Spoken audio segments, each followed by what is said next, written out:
Hello everyone, welcome to vision study hub. और आज हम लोग डिस्कस करेंगे वेक्टर अलजेब्रा में एक्सरसाइज 10.2 के बारे में। तो 10.2 से पहले हम लोगों ने दो वेक्टर्स का सम और दो वेक्टर्स का जो डिफरेंस होता है उसके बारे में हम लोगों ने डिस्कस किया था, और भी कई सारे कॉन्सेप्ट्स जो थे वो हम लोगों ने डिस्कस किए थे। तो अगर वो सारी बातें आपको जाननी है तो वो आप इसके पार्ट 2 में, वेक्टर अलजेब्रा के पार्ट 2 में अगर वो वीडियो आप देखेंगे तो आपको वो सारी बातें समझ में आ जाएंगी, और उसके अकॉर्डिंग जो आपको यहाँ पे क्वेश्चन मिलने वाले हैं तो आपको ये सॉल्व करने में बहुत ही ईजी होगा, बहुत ज़्यादा हार्ड नहीं होगा, नहीं फील होगा। तो पहला क्वेश्चन आपके स्क्रीन पर विजुअल हो रहा होगा, उसमें वेक्टर ए, वेक्टर बी और वेक्टर सी दिया गया है। क्या है? आई जे के कॉन्सेप्ट में रहता है ये, ठीक है। 3 एक्सेस हैं तो उसके अकॉर्डिंग है ये। तो आई कैप, जे कैप, के कैप है, ये सब यूनिट वेक्टर्स हैं। अब इनके जो कंपोनेंट्स दिए गए हैं इसके आगे, उसके अकॉर्डिंग इसका मैग्नीट्यूड जो है वो फाइंड करना है, वेक्टर्स का मैग्नीट्यूड, यानी वेक्टर ए का भी, वेक्टर बी का भी, वेक्टर सी का भी। अब वो कैसे फाइंड करते हैं मैग्नीट्यूड के बारे में बात करें तो ये हो गया मैग्नीट्यूड, वो आता है किसमें? मॉड में, मॉड वेक्टर ए, यही मैग्नीट्यूड है, ध्यान दीजिएगा, यही मैग्नीट्यूड है। Equal under root x square plus y square plus z square. अभी एक्स वाई जेड क्या है? एक्स वाई जेड तो इसके आगे लगा रहता है, एक्स वाई जेड, ठीक है। एक्स यहाँ पे, वाई यहाँ पे, तो एक्स के प्लेस पर क्या है? 1 है, तो 1 का स्क्वायर प्लस 1 का स्क्वायर प्लस 1 का स्क्वायर, टोटल कितना मिला आपको? Under root 3। यही मैग्नीट्यूड है वेक्टर ए का। किसका? वेक्टर ए का। बहुत सिंपल, एकदम फॉर्मुलिस्टिक ही है, सब कुछ फॉर्मूले पर ही जाना है यहाँ पे वेक्टर में, कुछ भी एक्स्ट्रा ऑर्डिनरी इधर नहीं होने वाला। तो बिल्कुल फॉर्मूला अगर आपको लर्न है तो आपको इस एक्सरसाइज के क्वेश्चंस को सॉल्व करने में कोई दिक्कत नहीं होने वाली है। तो अब सेम इसी तरह से अगर हम बात करें वेक्टर बी के मॉड, ठीक है, मॉड वेक्टर बी, इसका मैग्नीट्यूड सेम इसी कॉन्सेप्ट्स पर अगर चलेंगे तो 2 का स्क्वायर प्लस माइनस 7 का स्क्वायर और प्लस माइनस 3 का स्क्वायर। सब कुछ ये प्लस प्लस ही है, माइनस इसका है तो वो अलग की बात है। वो किसकी बात है? वो अलग की बात है। आप -7 रखिए आप यहाँ पे, उसका स्क्वायर कीजिए, नो प्रॉब्लम, बट इसके अंदर का सिंबल क्या होना चाहिए? प्लस ही, वही फॉर्मूला है। अब इस पूरे को सॉल्व करेंगे तो ये हो जाएगा आपका अंडर रूट 62। सिमिलरली उसी तरह से ये आपका मॉड वेक्टर सी, और ये कितना आने वाला है? अंडर रूट 1, यानी कि 1। ये हो गया आपके 3 magnitudes, vector A, vector B और वेक्टर सी के। अब बिल्कुल अगर ये क्वेश्चन 1 आपको समझ में आ गया है, बहुत ही इजी तरीके से एकदम फॉर्मूले पे चलना है, तो आप इसी के अकॉर्डिंग क्वेश्चन नंबर 2 से लेकर के 4 तक के सभी क्वेश्चन सेम इसी पैटर्न पे सॉल्व कर सकते हैं। बहुत ज़्यादा मुश्किल आपको नहीं आने वाली, तो फॉर्मूले पे जाना है, ठीक है। यूनिट वेक्टर का फार्मूला पूछा जा सकता है आपसे, तो जो फार्मूले आप लोगों को पार्ट 2 में बताए गए उन्हीं फार्मूलों के बेसिस पे यहाँ पे क्वेश्चन आपको मिलने वाले हैं। अगर उसके बाद भी आपको क्वेश्चन को सॉल्व करने में बहुत ज़्यादा दिक्कतें आती हैं तो आप इसी वीडियो के कमेंट बॉक्स में मैसेज कर सकते हैं कि हाँ हमको ये क्वेश्चन नहीं आ रहा, फिर हम उन्हीं क्वेश्चन को एक अलग सा वीडियो बना करके, जिस क्वेश्चन में प्रॉब्लम्स बहुत ज़्यादा होंगी बच्चों को, बनाया जाएगा, फिर आपको वहाँ पे पब्लिश कर दिया जाएगा। So students, pause the video and note it down. Solve करते हैं क्वेश्चन नंबर 5 को। 5 में दिया हुआ इनिशियल पॉइंट 2, 1 और टर्मिनल पॉइंट दिया है -5 और 7, और क्वेश्चन पूछ रहा है कि स्केलर और वेक्टर कंपोनेंट्स को बताइए।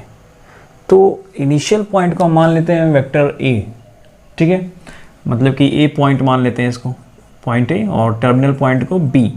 तो इसके अकॉर्डिंग वेक्टर ए हो जाएगा हमारा 2i कैप प्लस जे कैप, 1 जे कैप यानी कि जे कैप, और फिर इस बी पॉइंट के अकॉर्डिंग वेक्टर बी हमारा हो जाएगा -5i कैप प्लस 7 जे कैप। के कैप है ही नहीं, 2 ही कोऑर्डिनेट्स हैं इसमें। तो इस वजह से अब हमें क्या करना है कि ए बी फाइंड करना है, ए बी है कितना, ठीक है। तो ए बी फाइंड करने के लिए क्या करना पड़ेगा? वेक्टर ए बी इक्वल हो जाता है vector B minus vector A. ये इनिशियल था, ये फाइनल पॉइंट है, जो टर्मिनल है वही क्या होता है? फाइनल पॉइंट होता है।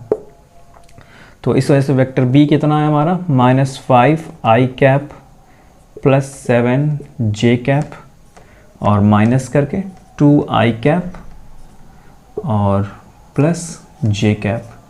तो अब अगर सब्ट्रैक्ट करते हैं इसमें तो ये कितना हो जाएगा? -5 टू -7i कैप और प्लस 7j और माइनस जे कितना हो गया? Plus 6j cap. ओके, ये हो गया वेक्टर ए बी। तो इसके अकॉर्डिंग अगर हमें वेक्टर कंपोनेंट्स चाहिए तो वेक्टर कंपोनेंट्स दो पार्ट में हो जाएंगे, एक 7i कैप और एक 6j कैप। 7i कैप किस में है, नेगेटिव में है, ठीक। तो इन दोनों को अलग अलग जब दिखाएंगे आप तो वो कैसे कहेंगे, एक है -7i कैप और दूसरा है 6j कैप। ये दोनों क्या हो गए, वेक्टर कंपोनेंट्स, ठीक है, वेक्टर कंपोनेंट्स।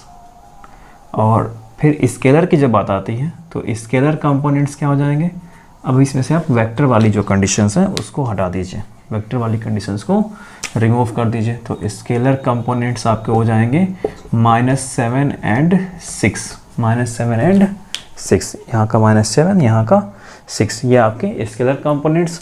और वेक्टर कंपोनेंट्स आपके -7i कैप और 6j cap.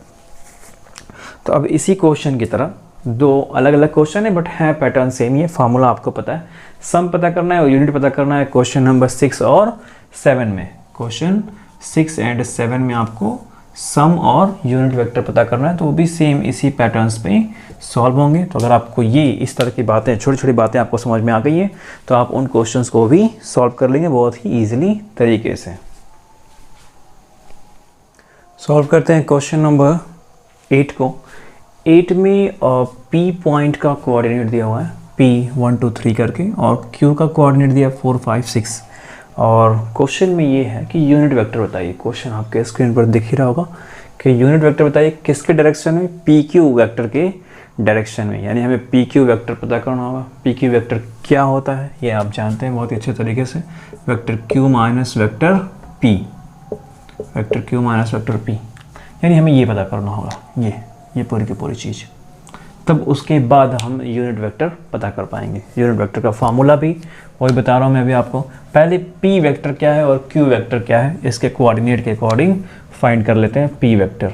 Vector P equal कितना हो गया, i cap plus 2j cap plus 3k cap, और Q vector, vector Q equal 4i cap plus 5j cap plus 6k cap.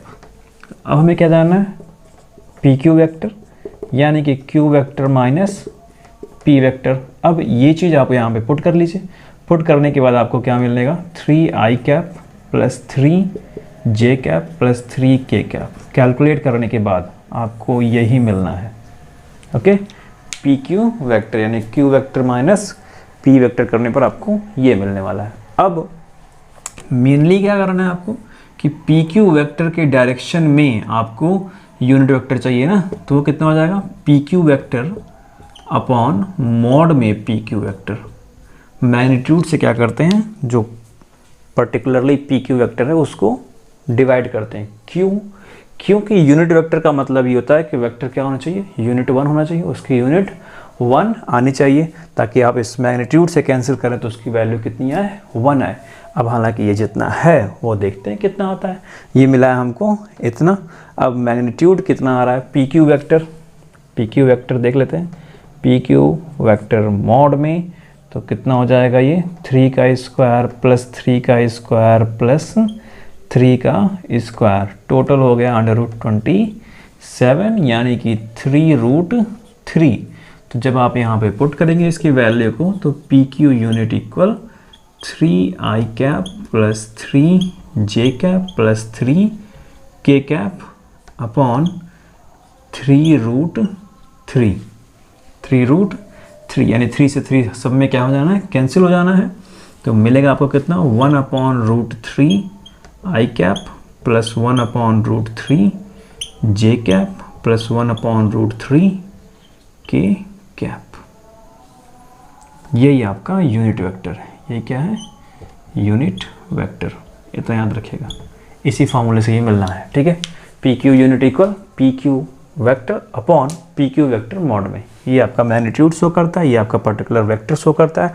Divide करने के बाद आपको जो भी मिलेगा वो क्या है, वही उसका यूनिट वेक्टर है उस पर्टिकुलर कंडीशंस का, ओके। अब क्वेश्चन 8 अगर समझ में आ गया तो इसी की तरह से क्वेश्चन नंबर 9 से लेकर के 13 तक सेम इसी पैटर्न पे सॉल्व होना है। अब यहाँ की कुछ थोड़ी सी एक्सटेंड करती हुई चीज़ें बता दे रहा हूँ आपको। 12 और 13 नंबर क्वेश्चन में आपसे एक वर्ड बताया जाएगा, डायरेक्शन कोसाइन।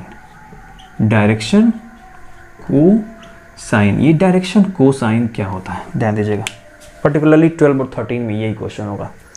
तो डायरेक्शन को साइन में आपको सारा पैटर्न ऐसे ही करना है जैसा ये है, बिल्कुल सेम टू सेम डिट्टो यही काम आपको करना है। ऐसे ही आपको यूनिट वेक्टर फाइंड कर लेना है।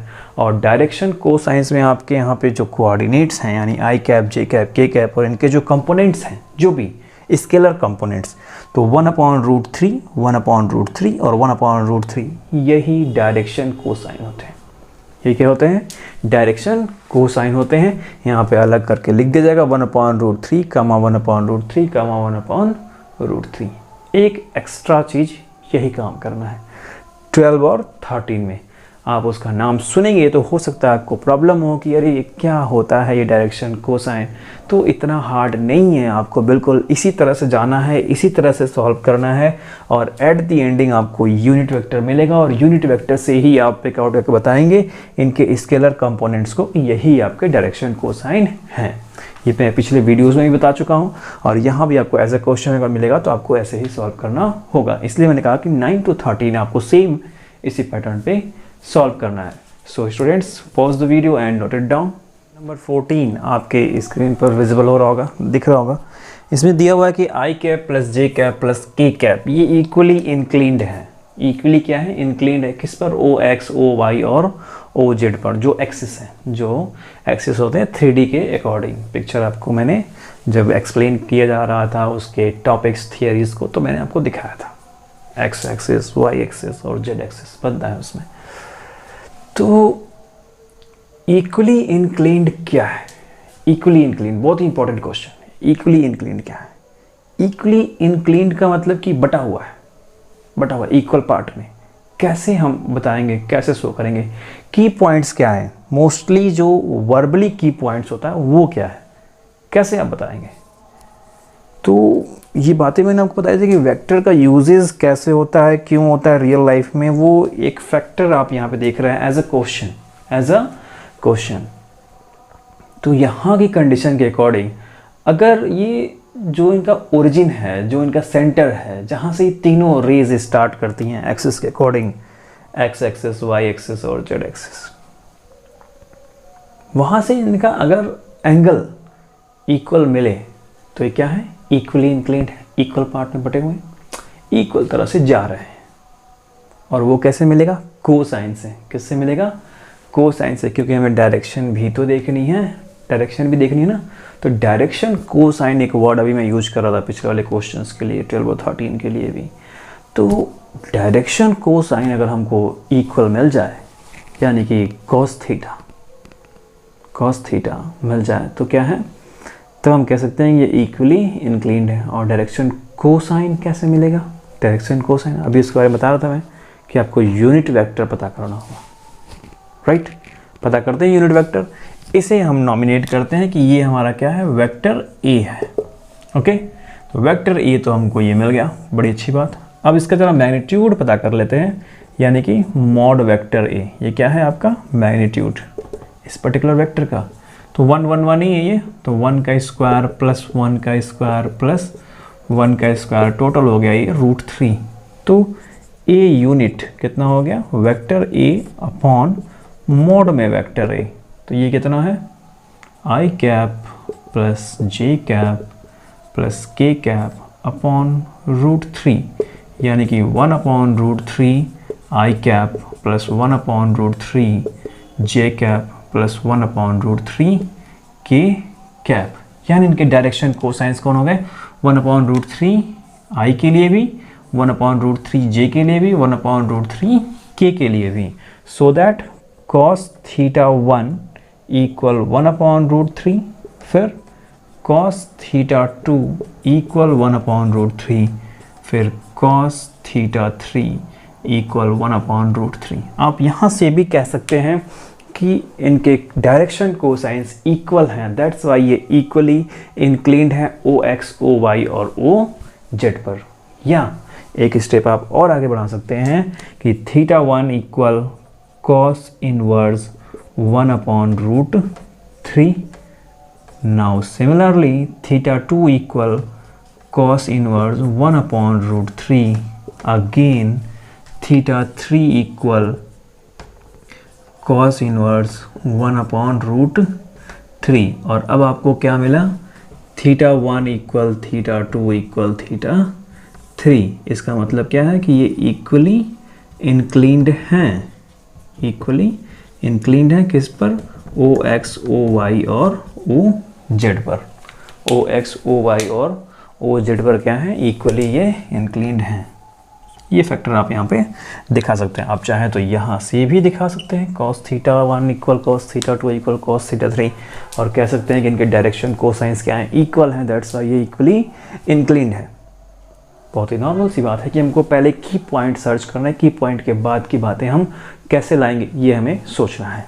और वो सोचने के लिए पॉइंट्स हैं, इन्हीं पॉइंट्स को अगर आप याद रखते हैं, इन्हीं पॉइंट्स को, तो आपको इन क्वेश्चंस को सॉल्व करने में कोई दिक्कत नहीं होने वाली है। यहीं से आपके क्वेश्चंस एग्जाम्स में आने वाले हैं, बोर्ड एग्जाम्स में भी और कॉम्पिटिटिव में भी। इसके आगे की थियरी आपको बताई जाएगी, तो उसके अकॉर्डिंग क्वेश्चंस बनते हैं कॉम्पिटिटिव में। अब क्वेश्चन 14 के अकॉर्डिंग ही आपसे मिलेगा 15 to 19, 15 to 19 एंड 19 नहीं, 15 to 19 आपके क्वेश्चन इन्हीं कॉन्सेप्ट्स पर बेस्ड होंगे, सेम इसी पैटर्न पे आपको सॉल्व करने होंगे। तो अगर आपको ये पूरी बात जो भी मैंने बताई यहाँ तक की समझ में आ गई है, तो आपको इस एक्सरसाइज के क्वेश्चंस को सॉल्व करने में कोई दिक्कत नहीं आने वाली है। So students, pause the video and note it down.